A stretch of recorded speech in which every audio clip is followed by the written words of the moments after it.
Hello everyone morning breakfast आज बनई चूड़ा उपमा तापर अट को सांगे नहीं जाइए तल को तले से दोली झुलुला दोली झुलला बहुत भल लगे बहुत खुशी कि आज निजे निजे एमती झुलुला देन आसिक मुझे मोर लंच प्रिपरेशन जेहेतु आज डे शिफ्ट थिला तापर इवनिंग रे से जल्दी मते पळे आसबे कहिकी जाइछंती।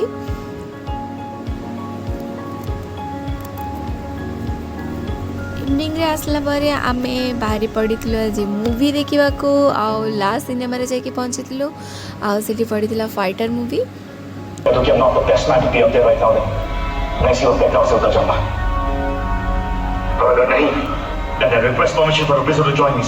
जेहेतु लेट नाइट रे घर को पहुंचल चोकड़ी पिठा कहीं खाई देथिलु आ बसन कुसम माजिकी जाके सोई पड़थिलु। Good night.